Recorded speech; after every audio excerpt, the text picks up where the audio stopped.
Hola chicos, soy yo, su buen amigo Vlad, y el día de hoy les traigo una historia maravillosa y terrorífica. Es una historia que, como verán, es muy cercana a mi corazón. Se llama El pequeño vampiro de Angela Sommer-Bodenburg. Es un pequeño fragmento, chicos, para que ustedes se emocionen y busquen y sigan leyendo.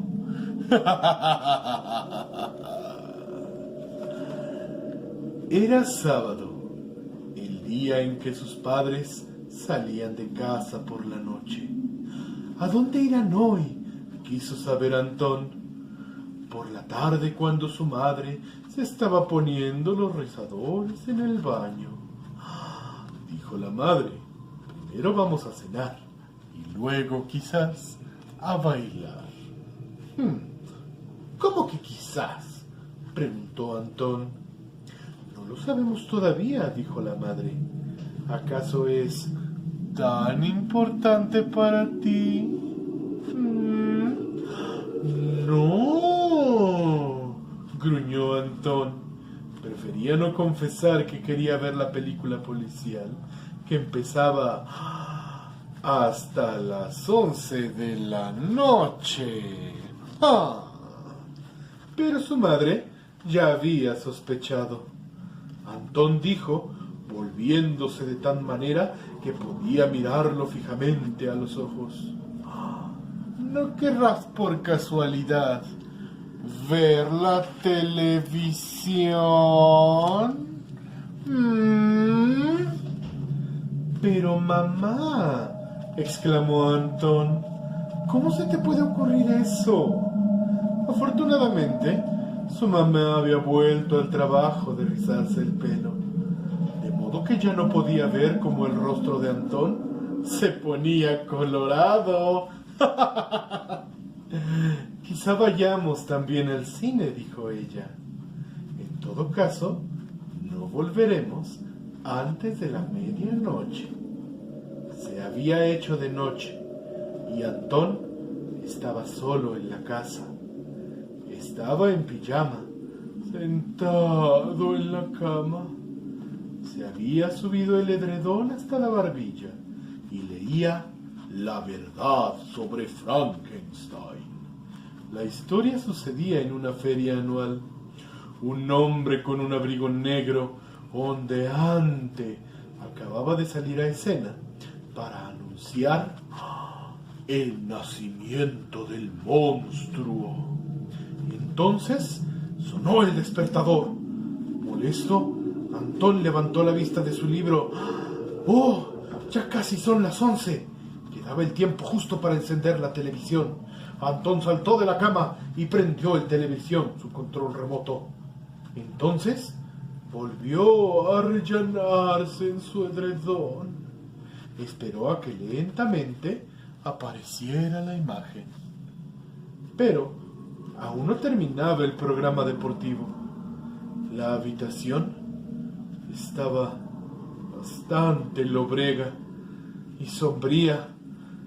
King Kong, en el póster de la pared, hacía una mueca horrenda que iba muy bien con el estado de ánimo de Antón.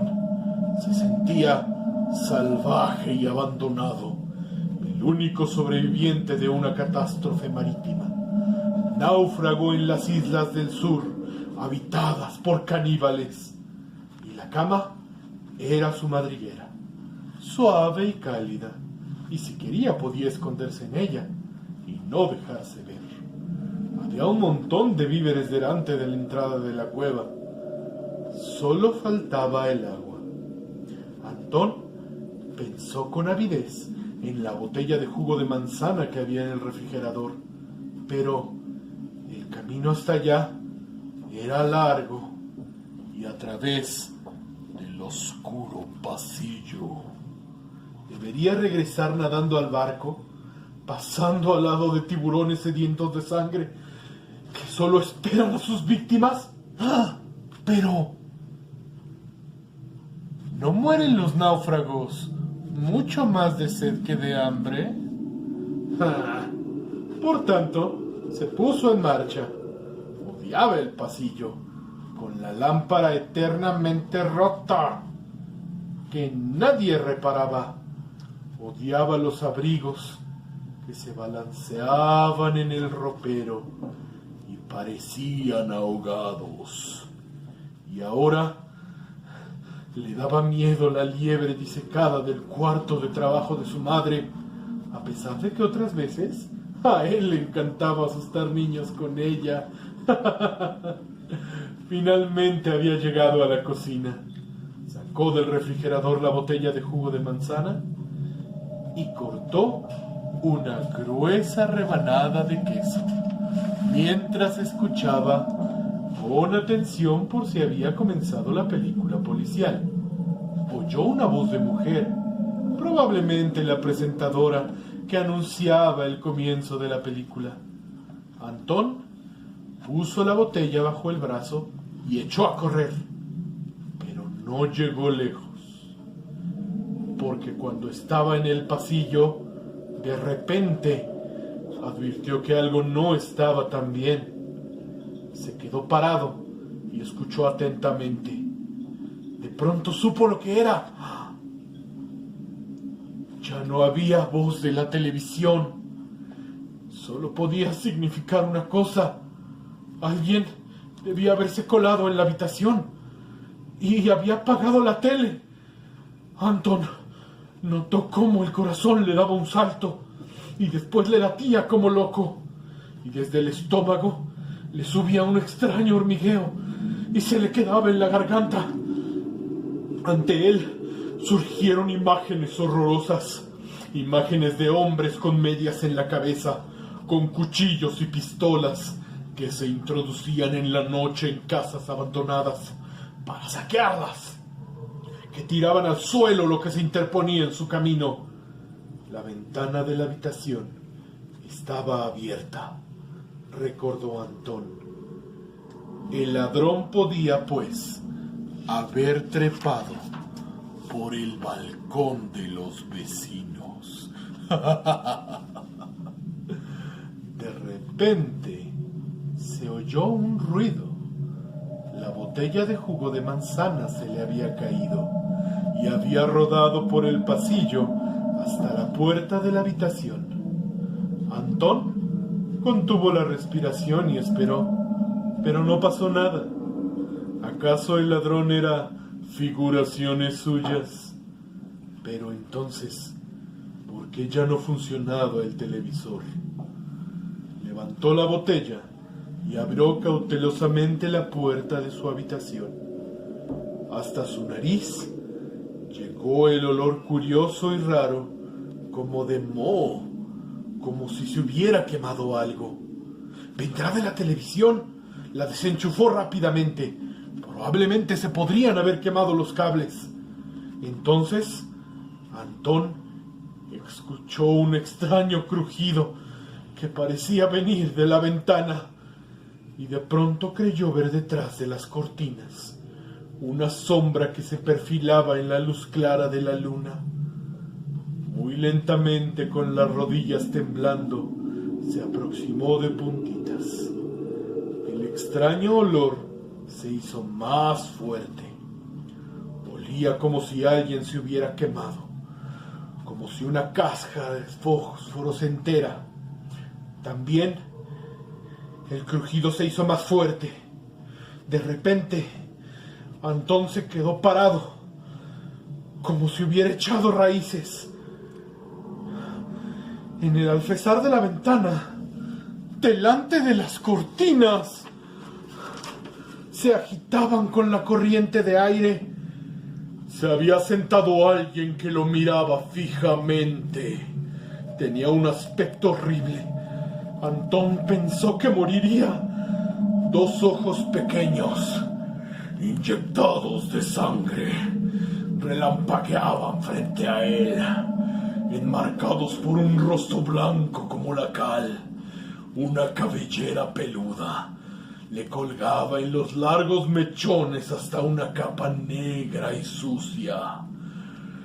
La gigantesca boca, roja como la sangre, se abría y cerraba, y los dientes eran extraordinariamente blancos y afilados, como puñales. Entrechocaban en el rechinido atroz. A Antón se le erizó el pelo y se le detuvo la sangre en las venas. La cosa en la ventana era peor que King Kong. Era peor que Frankenstein. Peor que Drácula. Era lo más espantoso que Antón había visto jamás. A la cosa parecía divertirle ver temblar a Antón, presa de un miedo de muerte. Y pues hizo una mueca horrorosa con su gigantesca boca, con lo cual dejó completamente al descubierto sus colmillos, agudos como agujas, muy salientes.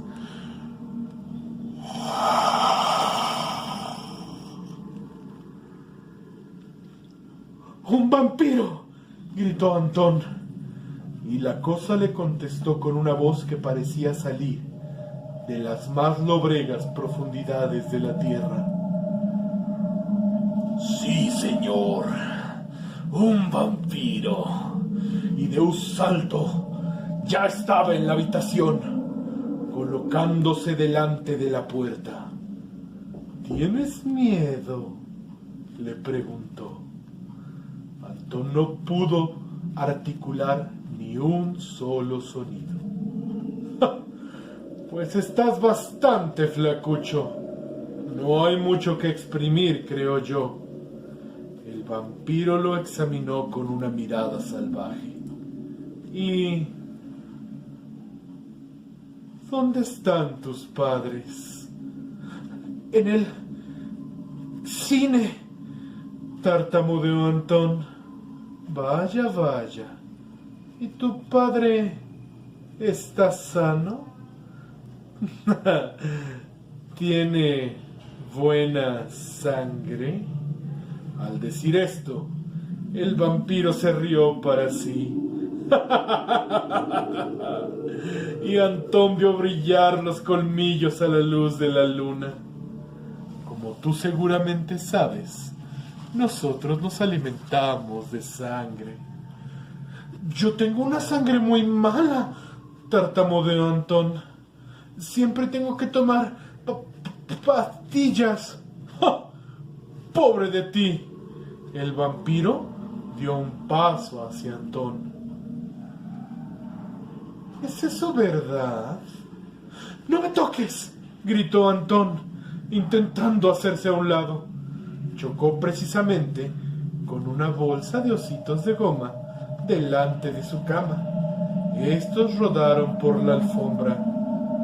El vampiro soltó una ruidosa carcajada que sonó como un trueno. «Mira, ositos de goma», exclamó apaciguándose. «¡Qué lindo!». Agarró uno. «Antes, yo también tenía siempre algunos», susurró. «De mi abuela», dijo el vampiro. Se metió el osito de goma en la boca y lo masticó de un lado al otro durante un rato. De repente lo escupió, lanzándolo lejos, y empezó a dar graznidos y a toser.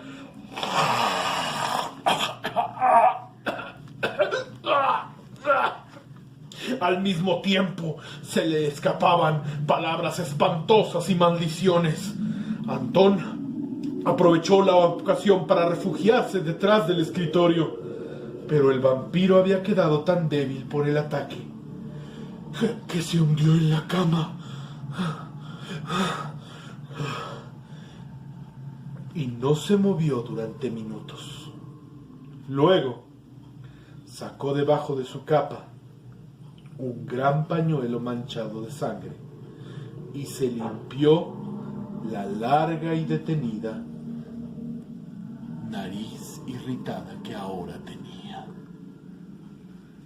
¡Ah! Pero qué traviesos son los más pequeños, que no saben que nosotros los vampiros no podemos comer dulces. Nos hacen mucho daño. Tenemos que comer otras cosas más saludables, como la sangre de nuestros amigos que ven estos videos.